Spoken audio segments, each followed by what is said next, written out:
Hello, and welcome to the instruction video for the Can You Survive the Holodomor simulation. So first of all, you'll need some dice. You probably need about 10 dice for each group, or an app that will allow you to roll multiple dice. And these are just the traditional 6-sided dice. In terms of the setup for the game, in this game, the students are playing members of a family trying to survive the Holodomor in 1932-33 Ukraine, which was then part of the Soviet Union. So they each need to play a specific person. And it's very, very important, that aspect, because there is a kind of social deduction element to it. So it's important that they each play a particular person. And they should be divided into groups, ideally groups of 3 or 4. So if you have a group of 3, there's 3 family member cards. And so the ideal group is actually a group of 3. But if you need a group of 4, someone can play Igor, who is a character on the board. So you would hand out the materials, and you can see there's wealth counters, there's food counters, there's the scythe markers, the dice, and the character cards. And the purpose of the D4 is to take it and set it to the number of the cunning. If a card makes you raise or lower your cunning, do so on this dice. So for example, Vera, the mother, has a cunning of 3, so she would set that dice to be 3. If you don't want to mess with the cunning, you can just take out the cards that connect with cunning, and then just give everyone like a cunning of 2. And just on the events that require you to roll cunning, just everyone rolls 2 dice. That would be one way to deal with that if you don't want to mess with that. That is at one point a friction sometimes. It's also good to have a failure and a success board, because there are times you will be counting failures and successes, and a place to roll the dice. You also need a game board. And for the game board, you can see you've got wealth. That's they can use that to. So this is a game where the goal is to get feed your family. But the Holodomor is literally, the word means terror famine, so it's going to be difficult to feed your family. Wealth can be used to buy food, but over time the price of food goes up.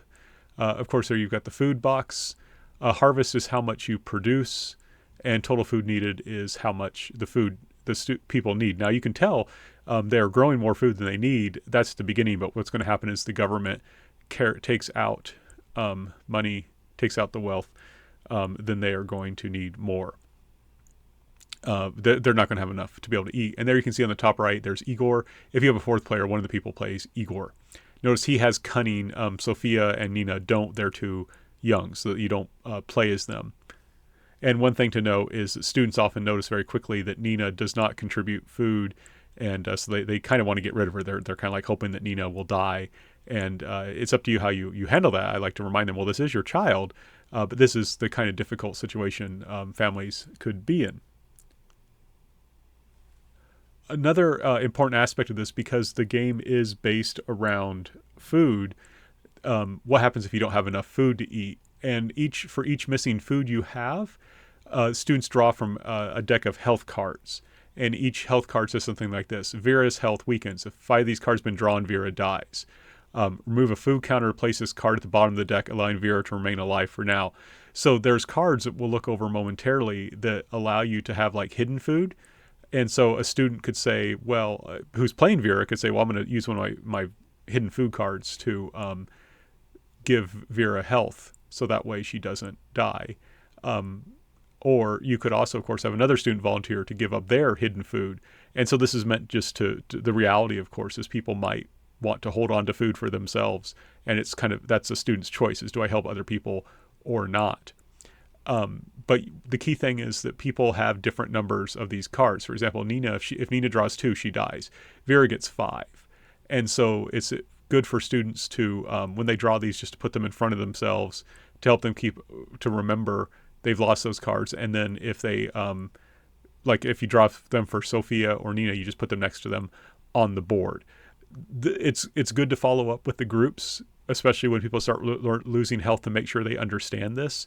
I did find some students kind of struggled with this idea, but the key thing is you count the number of cards that person draws, and that's, or you draw a card for each health that's lost. And then if someone gets this many cards, then they die. And then people have to decide, okay, but can I spend the food counter or not to help them?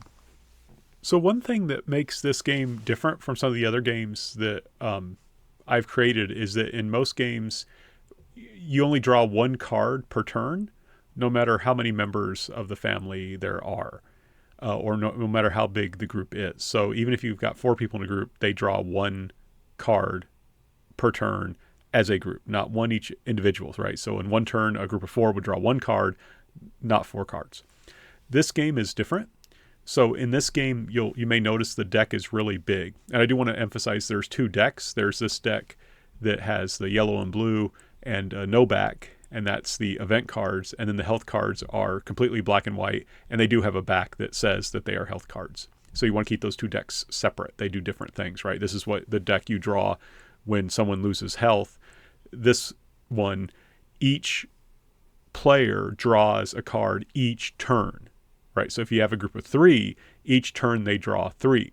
If they have a group of 4, each one they draw 4, and it's each person draws their own card, and they don't show it to anyone immediately. If they have a card like this where it just has text, right? They do go ahead and show that. They look at it, they see, okay, this just says a neighbor pays a favor, add 1 food counter. I do that. Oh, this says rats get your food supply. I do that. Right? So those are pretty simple. But there's also cards marked private, right? You do not have to show this card to the group. You may add 1 food counter to the food section of the board, or hold this card and use it to feed someone, including yourself, when you want to, in order to prevent loss of health during a starvation check. So basically, that's the card. Like if Vera draws her 5th card, you could use this card to immediately add a food, and that would save Vera's life. Right? So that's the idea here. But you don't have to do that, right? If you're someone else, you could just say, well, that's okay. That's one less mouth to feed. And that's kind of the idea here, is to get students to think about the difficult choices people made, right? If I give up my food, I'm not eating it, right? There's some other cards, though. For example, this one on the left says, someone in the family has suffered an accident, draw a health card. Food cannot be used to prevent this health loss. So if someone draws that, and they draw that card, then they draw the health card, and if it was Vera's 5th card, right, she would die, and food can't be used to stop that. There is cards like this, though, marked private, which says that you find a kind of medicine that you can use to save a life there. So you want to keep that in mind. So there are also questions, and you can skip these if you want, but I use them to encourage people to take be able to have the opportunity to get wealth and to use as review. So you would have a question like this, you ask the question, and then you give the correct answer, and I just have groups be on their honor. If the groups each can answer it themselves, and if they get it right, they add the wealth. They're not in competition with each other. So for the turn, right, the first thing people do is they have a harvest check. They place a number of food counters equal to the number in their harvest box in the food box. Right. So if we go back, right, you've got the here the harvest says 17, so we would put 17 food in the food box, and then we would then later subtract 13 because that's the total food needed. But before we do that subtraction, everyone draws a card, and then you can see this is where we have the private card. Then they remove a number of food counters equal to the total food needed box. And if they have less than food than is required, then they determine how many missing counters there are. For each missing food, you must spend 1 wealth. 1 wealth buys 1 food. I just make it a requirement to keep things simple.